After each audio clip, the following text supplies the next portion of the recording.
रत्नागिरी विधानसभा मतदारसंघात यावेळी सलग पाचव्यांदा आमदार उदय सामंत उमेदवारी लढवत आहेत, निवडणुकीच्या रिंगणात आहेत आणि या आधीच्या चारही निवडणुकांमध्ये त्यांनी सलग विजय मिळवलेला आहे।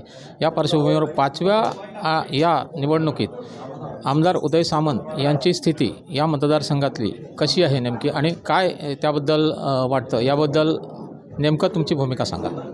निश्चितपणाने सांगतो की माननीय आमदार उदय सामंत जे महायुतीचे उमेदवार आहे, शिवसेना, भाजप, राष्ट्रवादी काँग्रेस पार्टी, RPI आणि बळीराज सेना आणि मित्रपक्ष यांचे उमेदवार माननीय उदय सामंत यांनी रत्नागिरीमध्ये शहरामध्ये असेल, तालुक्यामध्ये असेल, पर्यायाने विधानसभा मतदारसंघामध्ये खूप मोठ्या प्रमाणात चांगला विकास केलेला आहे।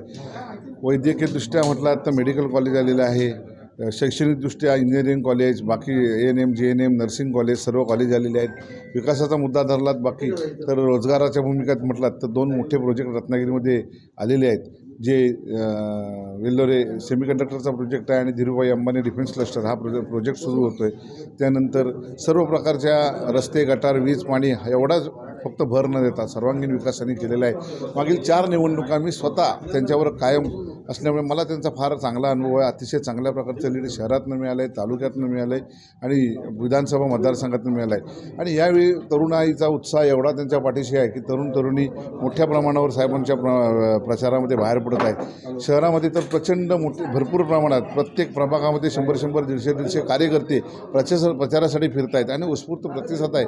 ज्येष्ठ नागरिक पण यांचा देखील उत्स्फूर्त प्रतिसाद आहे। त्यामुळे माननीय आमदार उदय सामंत यांचा विजय निश्चित आहे। किमान लाखाच्या मताधिक्याने ते निवडून येतील। रत्नागिरी शहरातून त्यांना नेमकी किती मतं यावेळी मताधिक्य मिळेल असं वाटतं? रत्नागिरी शहरामध्ये त्यांना 25,000 मतं मिळतील। 25,000मध्ये ते 10-15,000च्या मताधिक्याने निवडून येतील। समोरच्यांना जेमतेम 7 ते 8, 10,000च्या वर मतं जाणार नाहीत।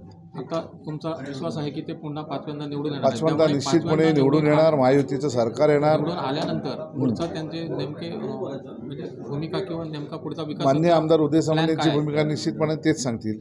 मी सांगणं योग्य नाही, मला जो प्रश्न विचारला त्याबद्दल मी तुम्हाला सांगू शकतो। ओके, हे होते रत्नागिरी शिंदे शिवसेनेचे शहर प्रमुख बिपिनजी बंदरकर।